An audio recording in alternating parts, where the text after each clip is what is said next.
तो नमस्कार दोस्तों, स्वागत है मगन ट्यूटोरियल्स में। उम्मीद करता हूं सब लोग स्वस्थ होंगे, व्यस्त होंगे, ज़बरदस्त होंगे। दोस्तों, यूपी सुपर टेट और फिर यूपी टेट, इन दोनों चीज़ों को लेके तमाम कन्फ्यूज़न्स हैं और अभी भी जो ये कन्फ्यूज़न है वो बनी हुई है। एक साल से लगभग हम लोग कोशिश कर रहे हैं, एक साल से आप लोगों को अपडेट कर रहे हैं कि शायद इस संबंध में कोई जो सरकार की तरफ से पहल है वो आ जाए, कोई सूचना मिल जाए, यूपी टेट हो, सुपर टेट हो। लेकिन इस संबंध में अभी तक हम कहें कि कोई भी ठोस चीज़ निकल के सामने नहीं आई है। दूसरी चीज़ ये है कि इस समय हाल के दिनों में, हालांकि 2-3 दिनों तक मैं नहीं आया आपके सामने, कुछ कारण थे, लेकिन हाल के दिनों में जो प्रक्रियाएं चल रही हैं, जो डेवलपमेंट्स हो रहे हैं, उनको देख के ऐसा लगता है कि अब कहीं न कहीं सरकार पूरी तरह से गंभीर है। चाहे वो यूपी टेट हो, आप लोग सभी जानते हैं कि जब तक यूपी टेट नहीं करा लिया जाता तब तक सुपर टेट भी नहीं हो पाएगा। तो कुछ पॉइंट्स लिख रखे हैं जो आप लोगों को एक तरह से कहें कि आप लोगों के ये सवाल भी है, उत्तर प्रदेश शिक्षक भर्ती ये कब तक हो सकती है, और उसमें जो दोस्तों मुख्य पॉइंट्स हैं वो मैंने लिखे हैं आप लोगों के लिए। एक धरना अभ्यर्थियों के द्वारा विशाल धरना दिया गया है, तो इस संबंध में भी बात करेंगे। शिक्षकों के 2.25 लाख पद खाली, ये क्या मामला है, इस बारे में भी हम आपसे डिस्कस करेंगे आज की वीडियो में। और नया आयोग कब तक बनेगा, ये जानते हैं कि ये बहुप्रतीक्षित आयोग है और इस के ऊपर ही सारी चीज़ें निर्भर करती हैं कि वैकेंसी कब तक हो सकती है, क्योंकि लगभग 4.5-5 साल होने को आए हैं, लेकिन कोई भी उत्तर प्रदेश के अंदर वैकेंसी नहीं देखने के लिए मिली है। जबकि ऐसा देखने में आ रहा है कि लगभग 2.25 लाख पद खाली हैं। इतने पदों के बावजूद वैकेंसी क्यों नहीं आ पा रही है, इसके पे भी हम लोग बातचीत करेंगे। नया आयोग, जैसा कि मैंने आपसे कहा था, क्या पहले यूपी टेट होगा और दूसरा सुपर टेट कब तक होगा, जो कि आप लोग का एक बहुत बड़ा सवाल है कि सर ये सुपर टेट कब तक आएगा। ये बिल्कुल इसी तरह से कहें कि बीरबल की खिचड़ी ही हो गया एक तरह से, ये वैकेंसी नहीं आ पा रही है। पहला पॉइंट लेते हैं दोस्तों। पहला पॉइंट ये है कि भर्ती लाने के लिए लखनऊ में अभ्यर्थियों ने एक विशाल धरना आयोजित किया था इसी गुरुवार को, आप लोग को पता होगा। और इसकी डिटेल यदि मैं आपको बताना चाहूँ तो अभ्यर्थियों की ये, इस संबंध में मैंने पहले भी आपको अपडेट किया था। अभ्यर्थियों का प्लान ये था कि किसी भी तरह से मुख्यमंत्री जी के आवास को घेरा जाए, वहाँ पे पहुँचा जाए, ताकि जो उनकी बातें हैं वो सीधे माननीय मुख्यमंत्री जी के पास पहुँच जाए। लेकिन ऐसा हो नहीं पाया, उनको बीच में ही रोक लिया गया और उनको ज़बरदस्ती पकड़कर इको गार्डन में छोड़ दिया गया। लेकिन कुछ अधिकारी वहां ज़रूर मिले हैं अभ्यर्थियों से और ये आश्वासन दिया है कि जल्दी ही भर्ती के संबंध में कदम उठाए जाएंगे। और दूसरी चीज़ ये कि स्कूल शिक्षा महानिदेशक से भी मुलाकात कराने की बात हुई है और इसी पे अभ्यर्थियों ने अपना धरना भी समाप्त किया है। तो इस संबंध में हम ये कह सकते हैं कि अब धीरे धीरे चूँकि सरकार इन प्रक्रियाओं को अब आगे ले जाना चाहती है, इसलिए वो अब वार्ता के लिए भी एक तरह से कहें कि राजी है। तो जब स्कूल शिक्षा महानिदेशक जी से मुलाकात होगी तो उसमें कुछ चीज़ें निकल के आएंगी। और दूसरी चीज़ ये है दोस्तों कि अभ्यर्थियों का लगातार आरोप है कि ये एक आरटीआई लगाई गई थी और इस आरटीआई में ये निकल के आया है कि उत्तर प्रदेश के अंदर लगभग वर्तमान में 2.25 लाख पद खाली हैं। ये आरटीआई का, ये हम नहीं कह रहे हैं, ये आरटीआई के जवाब में आया है कि लगभग उत्तर प्रदेश के अंदर 2.25 लाख पद खाली हैं। अब सोचने वाली चीज़ ये है कि इतने पदों के खाली रहते हुए भी कोई भी वैकेंसी नहीं आ पा रही है, तो इसकी जो ठोस वजह है वो क्या हो सकती है।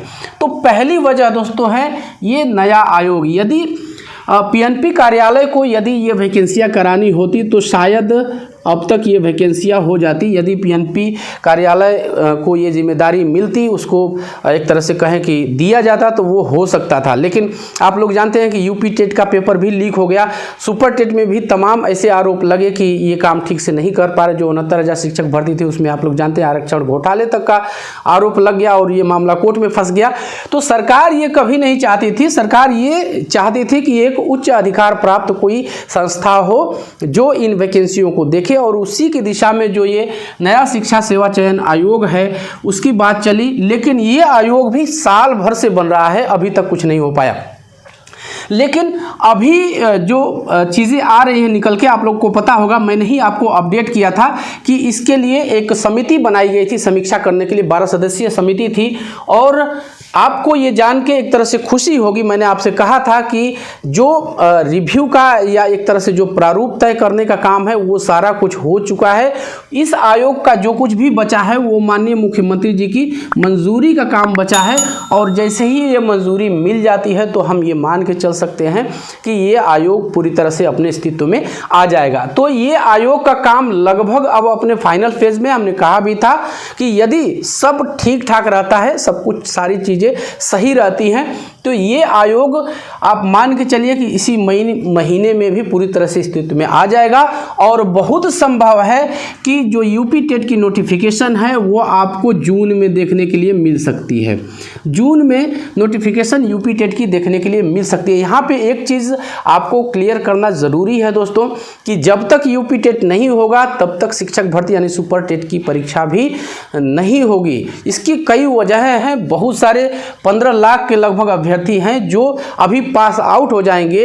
यदि बिना यूपी टेट के सुपर टेट लाया जाता है तो फिर वो भी कोर्ट भागेंगे और फिर मामला उलझ जाएगा कोर्ट के चक्कर में। अभी तक कुछ नहीं हो पाया। इसका सबसे बड़ा एक हम कहें फैक्टर ये था कि बीएड बीटीसी विवाद चल रहा है। जानते हैं 12 जनवरी को माननीय सुप्रीम कोर्ट ने इसका जो निर्णय है वो रिजर्व करके रख लिया था, और इस विवाद की वजह से भी सरकार बार बार विधानसभा में कहती भी रही है कि इस विवाद की वजह से भी हम कोई वैकेंसी नहीं ला पा रहे हैं, क्योंकि वहाँ पे बीएड की जो स्थिति है वो साफ नहीं है कि बीएड वाले यदि वैकेंसी लाई जाती है तो बीएड वाले जो अभ्यर्थी वो क्या करेंगे।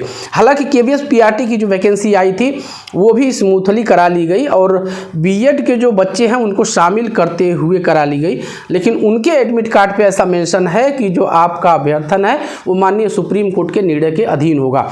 तो लेट होने के बहुत सारे कारण हैं, लेकिन यहाँ हम कह सकते हैं कि अभी जो उत्तर प्रदेश में स्थिति चल रही है उसका सीधा सीधा संबंध है कि ये नया आयोग यदि अस्तित्व में आ जाता है, जितना जल्दी ये आयोग बन के तैयार होगा उतना जल्दी वैकेंसी आने के चांसेस है। और मैंने आपको कह भी दिया कि मई में ही, इसी मई में ही, अभी 10 दिनों का समय बचा है तो ये आयोग जो है पूरी तरह अस्तित्व में आ जाए। अगर ऐसा होता है तो यूपी टेट जो होगा वो जून में इसकी नोटिफिकेशन आपको देखने के लिए मिल सकती है। यदि यूपी टेट की नोटिफिकेशन एक बार आ गई दोस्तों तो आप ये मान के चलिए कि सुपर टेट भी बहुत ज़्यादा डिले नहीं होगा। हम पहले से कहते आ रहे हैं कि इस साल के अंत तक आपको सुपर टेट के जो नोटिफिकेशन है इसकी वो देखने के लिए मिल सकती है। आप लोग हमेशा से पदों की बात करते रहे हैं, अब यही देख लीजिए ये आरटीआई से जो पद हैं वो निकल के आए हैं और लगभग 2.25 लाख पद खाली हैं। अब ये पूरी तरह से सरकार के ऊपर है कि वो कितने पदों पे वैकेंसी कराना चाहती है। आप लोग जानते हैं कि हर चीज़ जो है अब राजनीति की तरफ से, हालांकि मैं इस चैनल पर इस तरह की बातें नहीं करना चाहता हूँ, लेकिन आप लोग जानते हैं कि हर चीज़ अब जो है सरकार उसको राजनीतिक रूप से लाभ लेने के लिए यूज़ करती है। तो मैं इशारा किधर कर रहा हूं, सामने लोकसभा चुनाव आने वाले हैं 2024 और ये एक बहुत बड़ा आयोजन है दोस्तों, और इसको लेकर के सरकार कहीं न कहीं ये ज़रूर चाहेगी कि कुछ ऐसे काम करके दिए जाएं जिससे जो मतदाता हैं, और मतदाता कौन है, जो अभ्यर्थी हैं, जो पढ़ाई कर रहे हैं वो भी मतदाता हैं और उनको संतुष्ट करना ज़रूरी है इतने बड़े चुनाव में। तो यदि उस एंगल से भी देखें तो अब सुपर टेट की जो बारी है, जो सुपर टेट की एक तरह से कहे वैकेंसी है, वो अब आके रहेगी। आप लोग के जो 21 बैच के डीएलएड के प्रशिक्षु हैं वो बच्चे भी बार बार कमेंट कर रहे हैं कि सर क्या 21 बैच शामिल हो पाएगा। तो मैं उनसे ये भी कहता हूँ और ये बहुत मैं ज़ोर दे के कह रहा हूँ कि यदि आप लोग के कुछ सेमेस्टर बाकी हैं तो जल्दी से परीक्षा कराइए और उसका रिजल्ट भी जल्दी आउट करवाने की कोशिश कीजिए, क्योंकि इस साल के अंत तक वैकेंसी आनी ही है। तो बस दोस्तों यही था आज की इस वीडियो में। उम्मीद करते हैं कि आपको जो वीडियो है वो पसंद आई होगी, और चलते चलते वही रिक्वेस्ट दोस्तों, कृपया आप इस चैनल को लाइक, शेयर और सब्सक्राइब ज़रूर कीजिए दोस्तों। जब आप ऐसा करते हैं तो हमें एक मोटिवेशन ज़रूर मिलता है। मिलते हैं अगली वीडियो में, तब तक के लिए नमस्कार।